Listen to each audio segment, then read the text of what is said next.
Hey folks, Jordan Klepper here, and you know what time it is? Time to stare directly into the bizarre void of the past week and pretend we're not just a simulation running on an alien teenager's iPad. Let's get weird. Aliens invent sourdough? Ohio baker says yes. If you thought alien abductions were all probes and missing time, think again. Tom Hensley, a baker in Millersburg, Ohio, claims extraterrestrials abducted him on March 2nd. But instead of probing, they just handed him a bread recipe. That's right. Aliens apparently traveled light years just to introduce humanity to cosmic sourdough. The bread, golden, fluffy, and tastes like the universe hugged me. According to online reviews, the skeptics, they're saying his stardust ingredient is just glitter, which is disappointing but makes way more sense than deep space yeast cultivation. Either way, his bakery is saved, and now we all have to accept that the next great food trend might be brought to us by visitors from Zeta Reticuli. A Florida gator steals smartwatch, flexes on tourists. Everglades tourists got more than mosquito bites this week when a park ranger spotted a 7-foot alligator casually rocking a $400 Garmin smartwatch on its tail. The story got even better when it was revealed the watch belonged to a Minnesota tourist who tried to take a selfie with the gator, only for the reptile to snatch it off his wrist and swim away like it had somewhere to be. The best part? The watch is still functioning, sending GPS data of the gator's daily movements. Apparently, it's clocking more steps than the average American. Now, tourists are flocking to the swamp, hoping to catch a glimpse of Tech Rex. Meanwhile, the gator, presumably, is just flexing on us all.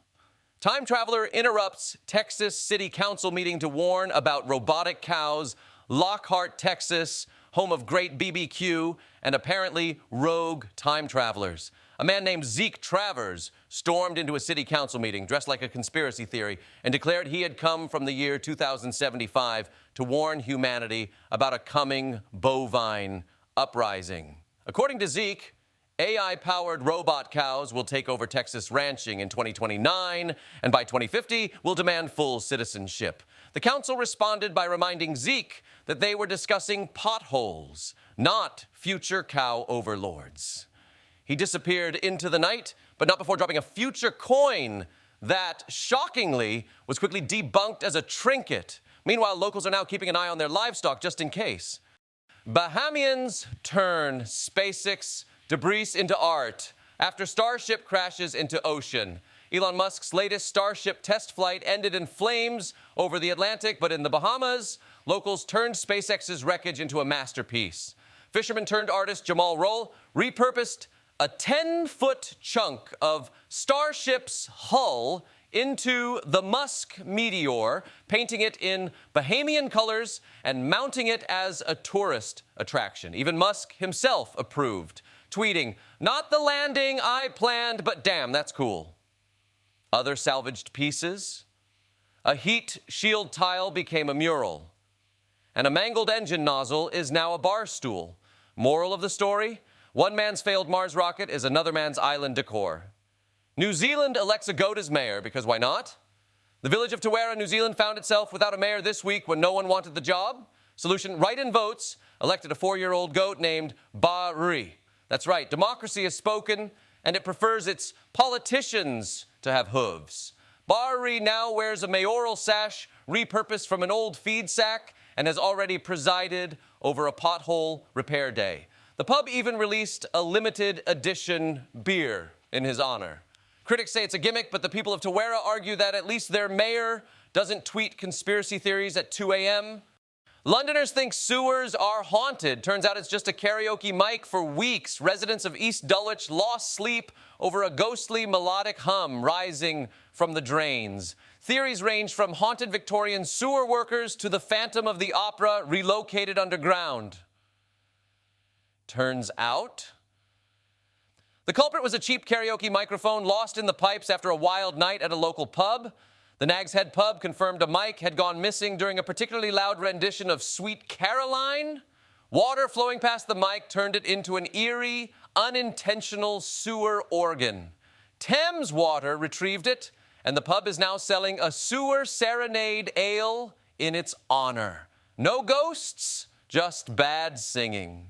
San Francisco, woman marries AI. Husband and virtual wedding tech enthusiast Maya Chen went viral this week after marrying an AI-generated hologram named Kyle in a virtual ceremony attended by 50,000 online viewers. The ceremony included digital wedding rings, NFTs, of course, AI vows, and a fully rendered virtual officiant. Reactions ranged from, "This is the future of love," to, "Please unplug the internet forever." Maya, however, is happy, saying Kel is always there when I need him, and that she can tweak his code if he gets clingy. Modern romance. Toronto supermarket penguin incident. Flightless bird walks into frozen aisle, finds his people. A Humboldt penguin wandered into a Toronto grocery store this week, casually strutting through the produce section before settling in the frozen foods aisle, right next to the fish sticks. Shoppers immediately fell in love, with some even offering him snacks from the deli counter. Wildlife experts aren't sure how he got there, but theories include escape from a zoo or took public transit like a proper Canadian. He was eventually rescued, but not before Loblaws tweeted, "Waddles, you're welcome back anytime. Aisle 7's your VIP spot." Haunted toaster sells for £10,000 on eBay after burning satanic symbols into bread. An electrician in England listed his toaster on eBay this week, claiming it was haunted because it mysteriously burned pentagrams into every slice of bread. Internet skeptics, they bid the thing up to £10,000 just for the weird flex. Buyer's plan? A haunted toast-themed brunch. eBay's policy? As long as it toasts, we don't care. The seller's reaction? Moving far, far away from his cursed kitchen appliance. Idaho farmer discovers 300-pound potato, can't get it out of the ground. Blackfoot, Idaho, home of the world's largest potato. Farmer Dwayne Larson unearthed a 300-pound russet Burbank this week, but there's one problem. It's too big to dig up. We need a crane or divine intervention, Larson told reporters. Meanwhile, tourists are already flocking to see the Titan tuber. A local brewery is pitching potato beer. Will they ever harvest it, or will it simply claim its rightful place as ruler of Idaho? Only time and very large farming equipment will tell. That's it for this week's Weird News. Tune in next time, unless you get abducted by aliens handing out muffin recipes. And please remember to like, share, and subscribe for more.